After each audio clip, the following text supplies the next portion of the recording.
Hey folks, and welcome back to Sub2 Investor. My name is Hans, and in this episode, I'll be discussing the pros and cons of seller financing with contract for deed versus wrap mortgages. If you are interested in generating massive passive income in real estate like I am, then you're going to want to know about seller financing, and you're going to want to know the differences between contract for deed and wrap mortgages. Which one should you use? Why is one better than the other? Is one better than the other? You'll have to determine for yourself, but in this episode, I want to really get into the details of what makes these two vehicles of seller financing different and what the advantages and disadvantages are of using each one. You're not going to want to miss this one.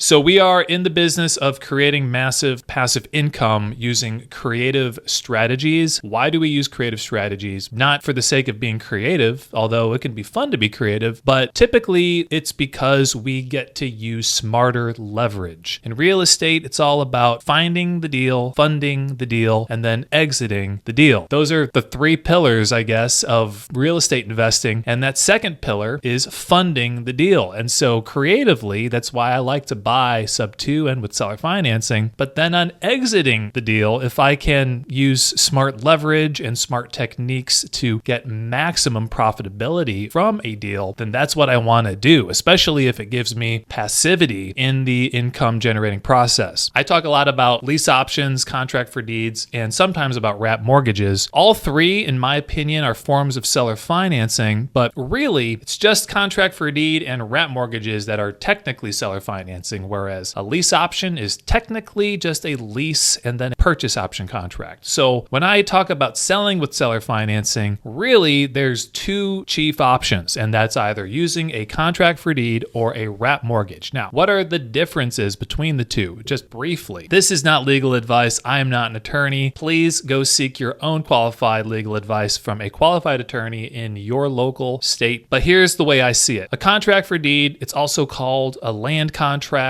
bond for deed, agreement for deed, executory contract. The essence of what a contract for deed is that the seller remains the legal title holder and you just have a written contract. Just a sheet of paper is all it could really be between me as the seller and you as the buyer, and we're going to sign this piece of paper stating that you're going to be buying the property from me for a set price with a set interest rate, set monthly payments for a set term, and then once you fulfill all of those payments to me, then you get the deed to the property. That's a contract for deed. It's been described as a business transaction more than a real estate transaction because it's really just a business deal between two parties that are agreeing on selling a property to one party in a particular kind of way. So that's a contract for deed. It's a very simple document in a lot of ways. Mine is like 7 pages long. I attach an amortization schedule to it. We get it notarized. Sometimes there's a memorandum, sometimes there's not, but that's it. Whereas on a wrap mortgage, this other instrument that we might use for seller financing, this is where I'm generating a loan. I'm originating a loan. I'm creating a mortgage as the seller to you as the buyer. It's actually the other way around, but it's okay. I'm going to give the buyer legal title to the property. I'm going to convey the full ownership to the buyer. They're going to be the owner of record, and I'm going to wrap in a new mortgage my underlying debt.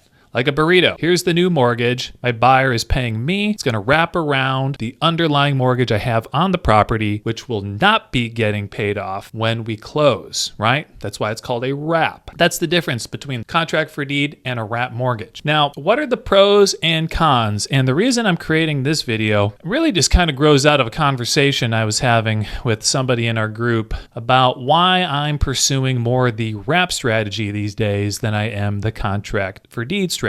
I must also just let you know that I've done more contract for deeds than I've done wraps. I'm quite a bit more experienced in contract for deeds. And so maybe in a year or two, my take and my perspective is going to change. But in my conversation with this individual, the topic came up of I'm kind of getting annoyed by all of these things with contract for deeds and having, more than a couple of them. It's kind of stacking up to an annoyance to the point where I really want to pursue this other strategy a little bit more. And so I'm going to be talking talking about the pros and the cons of both of these. And I do think that they're pretty evenly weighted in terms of the pros and the cons. Which one you choose is going to be determined by your personal preference and risk reward analysis. Okay, so let's start with contract for deed. We'll go pros and cons, and then we'll go over to wrap. So first, on a contract for deed, one pro is that you can actually still file an eviction to regain possession of a property that you've sold on contract for deed. Now, this is state by state dependent, but at least in the 2 states where I do the majority of my business, if a buyer is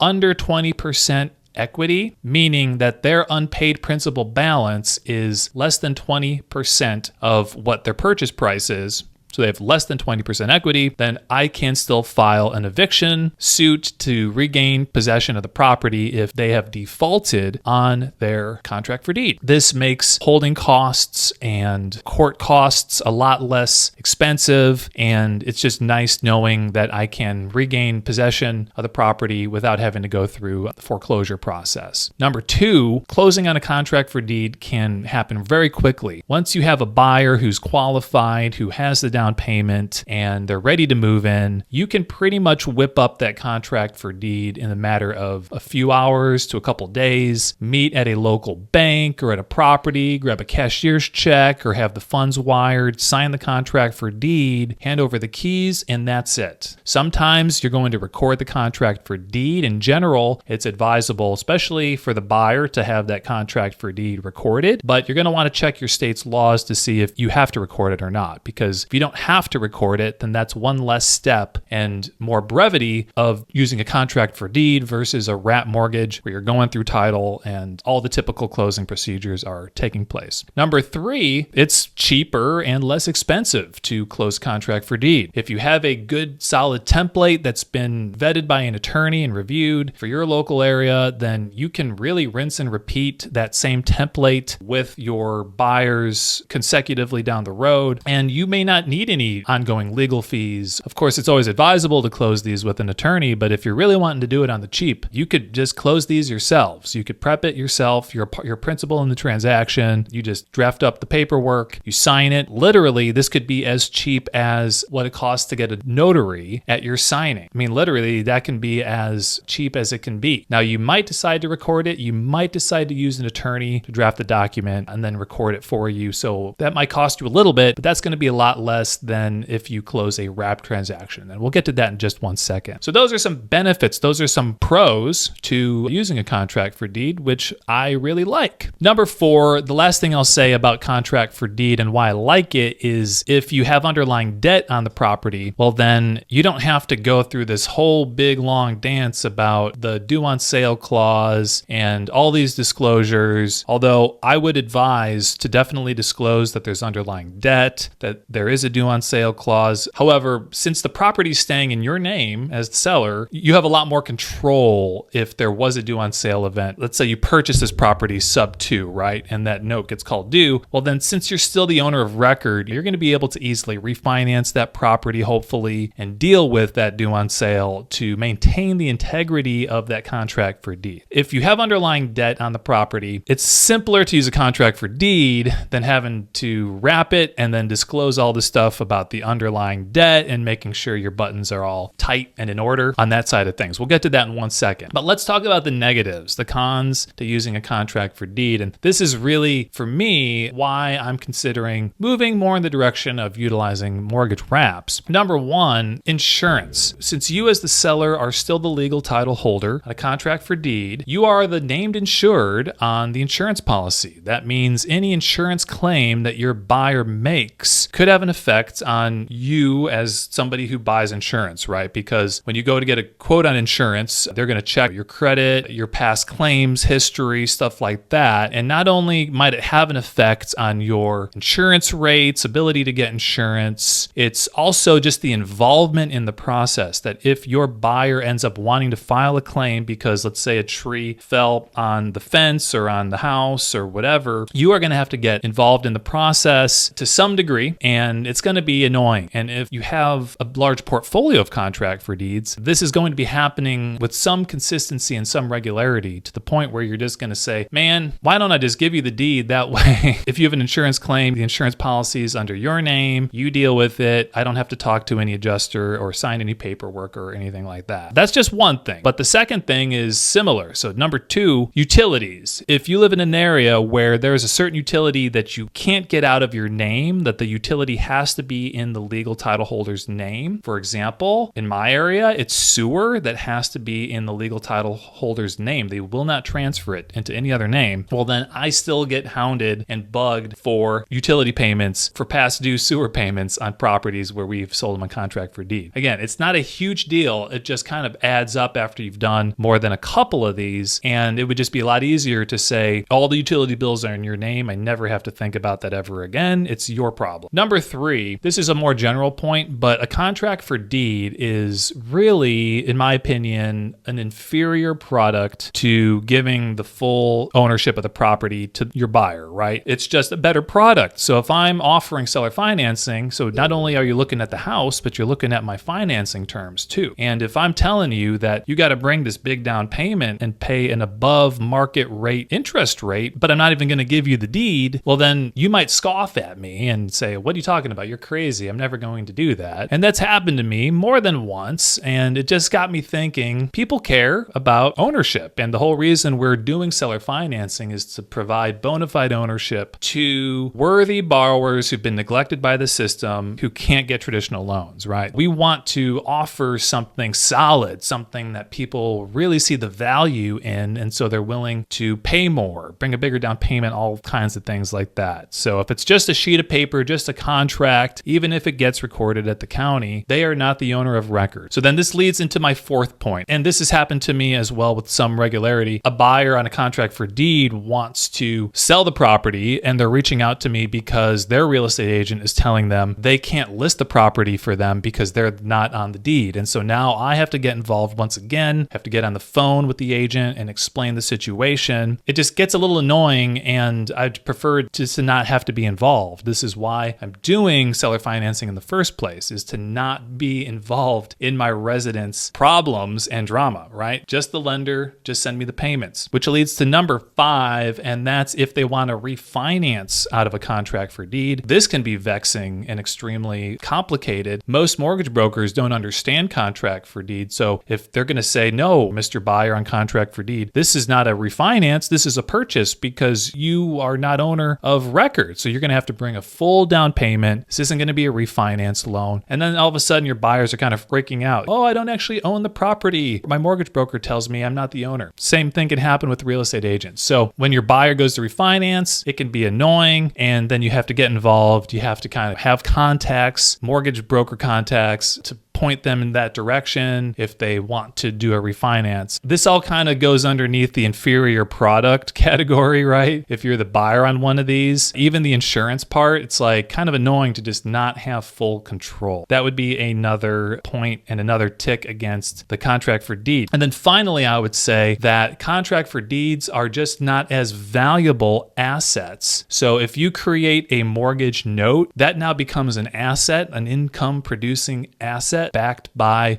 real property, real collateral that you can take back in case there's a default on the mortgage, right? And so if you create a mortgage note, you can sell that note, and depending on how you structured it, depending on your borrower's credentials, you might get 90 cents on the dollar or 85 cents, 80 cents on the dollar. But if you do a contract for deed and then you want to sell that contract for deed to another investor, you are going to get less value for the contract for deed. If it's apples to apples property, down payment, borrower, interest rate, everything's the same, but you do one on a contract for deed and you do one on a mortgage wrap, you're going to get a higher value. You're going to get more cash for that note on a mortgage wrap because of all these downsides that I'm talking about on contract for deed. Note buyers are privy to that and they don't want to have to deal with those things. They'd much rather transfer them over to a mortgage wrap position. And so they're going to just pay less for a contract for deed. If you ever get to a point where you just want to sell the note asset, asset and get out of the deal entirely. Let's move over to wraparound mortgages. What are some benefits to selling on a wraparound mortgage, or a wrap as some people just call it? Well, number one, and this is really the overall point of my whole spiel on this, is that it's a better product. Right? What we do as seller financiers, as people who acquire properties and then sell them with seller financing, is we offer a product that is way more than just the house. It's actually the financing. And that is the main reason that people are attracted to do contract for deeds, lease options, mortgage wraps. They are so just amazed that they can actually own property without having to go through the banks because they know they can't get qualified. What my business's product really isn't the house. It's the financing apparatus, right? It's the financing product, right? That I'm giving to you, the buyer. When you think of it that way, if you're offering a contract for deed or a lease option, there are benefits to those strategies. Absolutely. I'm pro both of them. I'm pro lease option. Absolutely. I'm pro contract for deed. However, when it comes to the seller financing side over here, it's just a better product because the buyer gets title to the house. They get full ownership. It's a very clear delineation. Who's the borrower? Who's the lender? Who owns the property? It's the borrower. It's not the lender. The lender is not both the legal title holder and the lender. They are just the lender, and it's a clear, cut and dry transaction. Just imagine having conversations with potential buyers and giving them these two options, right? Would you rather do a contract for deed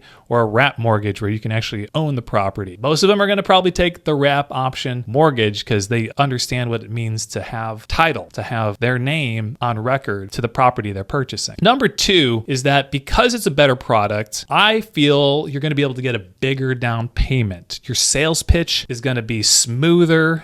It's going to be more compelling. Hey, Mr. Buyer, can you give me 10% down? Can you give me $25K down for just a sheet of paper on a contract for deed that says you're buying it from me, but it doesn't convey the deed to you yet? Or how about I convey the deed to you in exchange for a $25,000 down payment? You're just going to be able to get a little bit higher interest rates, a little bit bigger down payments because it's a superior product to contract for deed. Number three is that it's just a streamlined structure. I'm the lender, you're the borrower, I'm the seller, but I no longer own the property in any way, shape, or form. If there's an insurance claim, you, the buyer / borrower, are dealing with it. You're not contacting me unless I need to sign off on it because I'm the lender, but for any other reason, I don't have to be involved. If you want to refinance this, if you want to sell this property, you're just going through the normal process of doing those things and not involving me, the lender, on this transaction until it's time for me to be involved. I like that it's streamlined. There's less hassle for me as the lender and actually for the buyer as well, which again, back to point number one, it's a superior product. Number four, if you ever try and go sell your note, then you're going to get more value. As I just talked about with a contract for deed, you're going to get less of a value. Let's just say that the unpaid principal balance on this deal, let's just say there's two deals, they look exactly the same. You sold one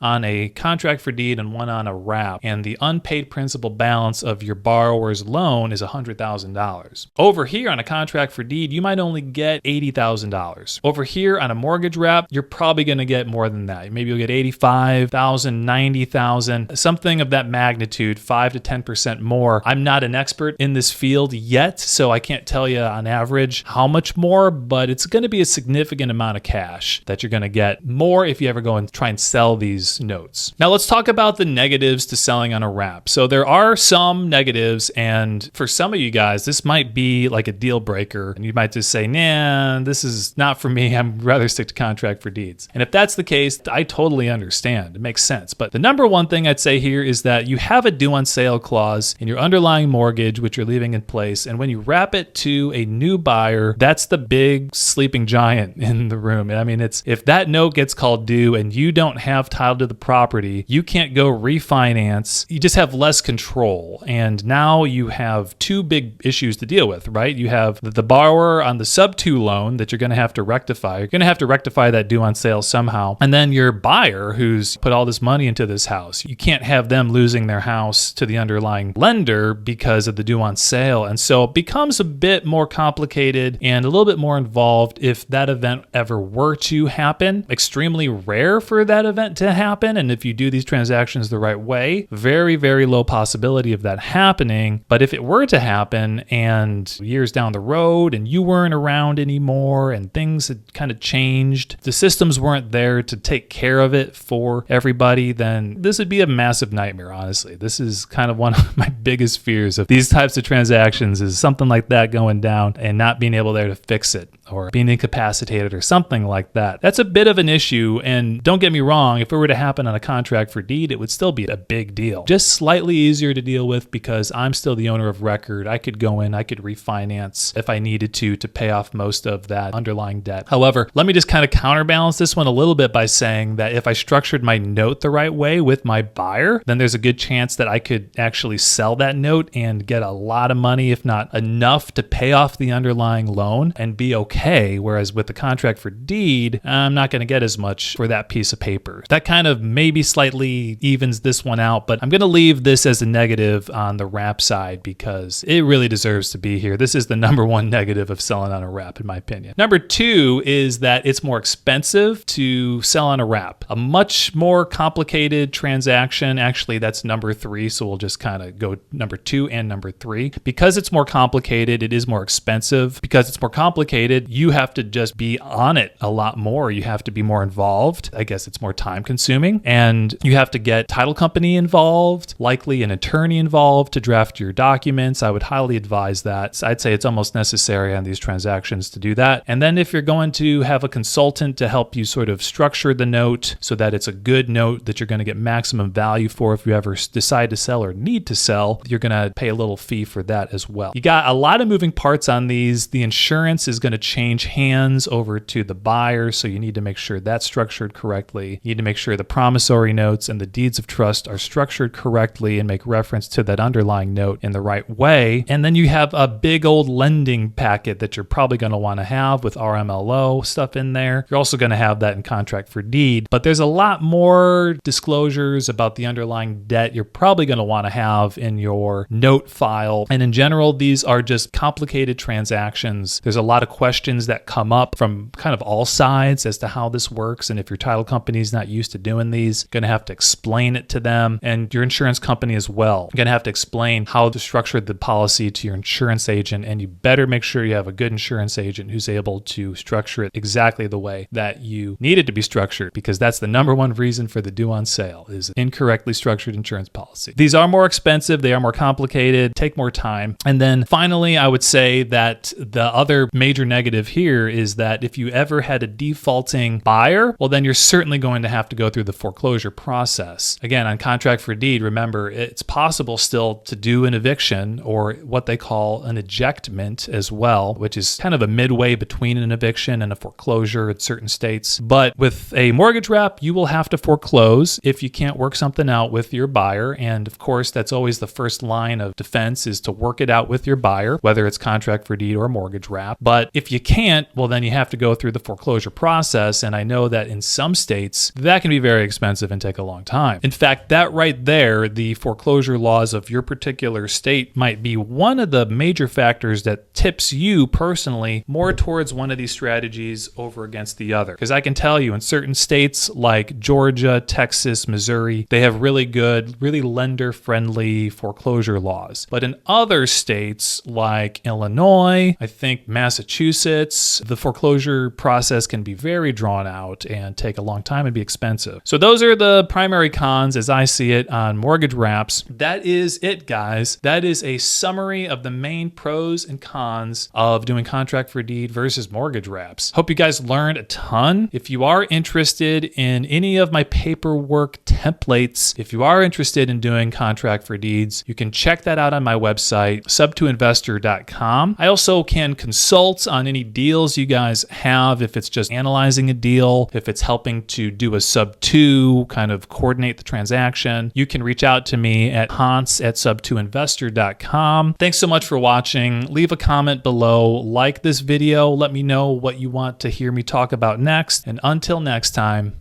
stay creative. Peace.